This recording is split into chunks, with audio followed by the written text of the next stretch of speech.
الحمد لله الذي هدانا إلى الصراط المستقيم، والذي جعلنا خير أمة وأخرجنا للناس، وجعلنا أمة وسطا لتكون شاهدين على الأمم في المحشر. أشهد أن لا إله إلا الله وحده لا شريك له، ولا ضد له ولا ند له، ولا مثل له ولا مثيل له. وأشهد أن محمدا عبده ورسوله الذي أدى الأمانة وبلغ الرسالة ونصح الأمة وكشف الله به الغمة، الذي هو سيد الأنبياء والمرسلين، وعلى آله وأصحابه الذين نشروا ميراث النبوة والهداية إلى مشارق الأرض ومغاربها. أما بعد، أيها المستمعون الكرام، سأذكر أمامكم في خطبة اليوم عن عيد الفطر وأحكامه وفضائله على ضوء القرآن والسنة بالتوفيق على الله سبحانه وتعالى. أيها المستمعون الكرام، كما قال الله سبحانه وتعالى: ولتكملوا العدة ولتكبروا الله على ما هداكم ولعلكم تشكرون. أيها المستمعون الكرام، جاء في الحديث عن أنس رضي الله تعالى عنه قال: قدم رسول الله صلى الله عليه وسلم المدينة ولهم يومان يلعبون فيهما، فقال: ما هذان اليومان؟ قال: كنا نلعب فيهما في الجاهلية. فقال النبي صلى الله عليه وسلم: إن الله قد أعد لكم فيهما خيرا، منهما يوم الأضحى ويوم الفطر، أو كما قال النبي عليه الصلاة والسلام. أيها الحاضرون الكرام ومستمعون الكرام، جاء في الحديث: إذا كان يوم عيدهم يعني يوم فطرهم باه بهم ملائكته فقال: يا ملائكتي، ما جزاء أجر وفى عمله؟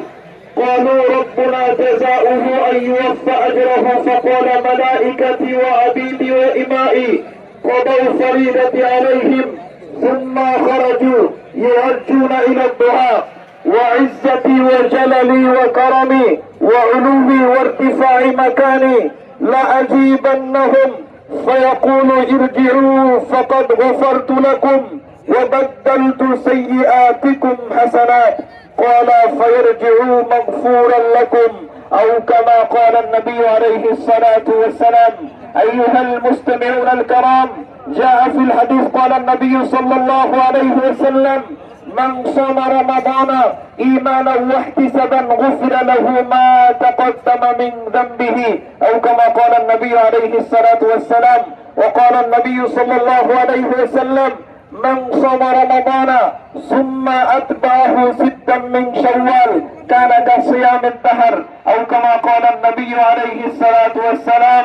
أيها المستمعون الكرام، فعلينا أن نتخذ فائدة المقالة في حياتنا إن شاء الله. وفقنا الله سبحانه وتعالى. الله أكبر، الله أكبر، لا إله إلا الله، والله أكبر، الله أكبر، ولله الحمد. سبحانك لا علم لنا إلا ما علمتنا، إنك أنت العليم الحكيم. الله أكبر، الله أكبر، ولله الحمد. الله أكبر، الله أكبر، لا إله إلا الله، والله أكبر، الله أكبر، ولله الحمد. الله أكبر، الله أكبر، لا إله إلا الله، والله أكبر، الله أكبر، ولله الحمد. صدق الله العظيم وصدق رسوله النبي الكريم، ونحن على ذلك من الشاهدين والشاكرين. الله أكبر، الله أكبر، لا إله إلا الله، والله أكبر، الله أكبر، ولله الحمد. الله أكبر، الله أكبر كبيرا، الحمد لله كثيرا، سبحان الله وبحمده بكرة وأصيلا. الله أكبر، الله أكبر، لا إله إلا الله، والله أكبر، الله أكبر، ولله الحمد.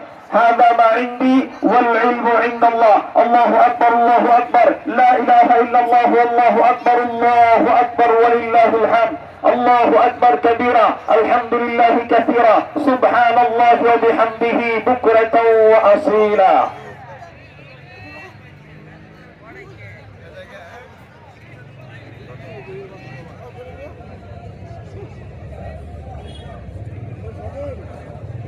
الحمد لله رب العالمين،